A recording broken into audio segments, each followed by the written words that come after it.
জয়পুরহাট শহীদ doctor Abul Kasem ময়দানে প্রচার।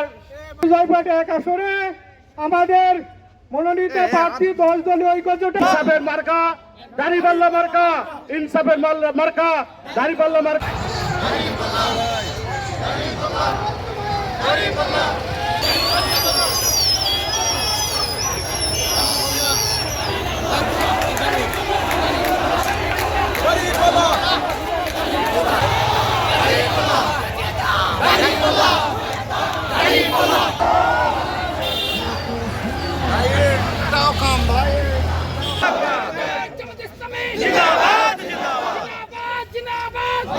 প্রিয় জয়পুরহাটবাসী, ছাত্রদের আন্দোলনের মুখে স্বৈরাচারের পতন হয়েছে 5ই আগস্টে, কিন্তু এই দেশ থেকে এখনো দুর্নীতি দূর হয়নি, চাঁদাবাজি দূর হয়নি।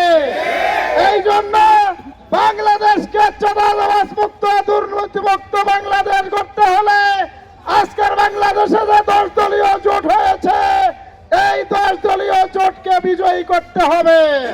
তবে আজকে এই সংক্ষিপ্ত পদযাত্রার সংক্ষিপ্ত বক্তব্যে আমি শুভেচ্ছা জানাচ্ছি সকলকে। আমরা জয়পুরহাটে এক আসনের এমপি পদপ্রার্থী জনাব সাহিদ ভাইকে জয়যুক্ত করব, এই আশা রেখে সবাই নিরলসভাবে কাজ করবেন, সবার কাছে এই অনুরোধ রেখে আমি আমার সংক্ষিপ্ত বক্তব্য শেষ করছি। এবং আজকে উনি 1 নম্বর প্রার্থী হিসাবে ওনাকে বরণ করে নিচ্ছে এনসিপির পক্ষ থেকে, ফুলের তোড়া দিয়ে ওনাকে বরণ করে নিব। বাংলা জয়ের মিশনে নেমেছে ইসলামী জোট, 10 দলীয় জোট। নারায়ে তাকবীর, নারায়ে তাকবীর।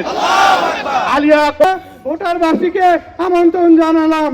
আসসালামু আলাইকুম।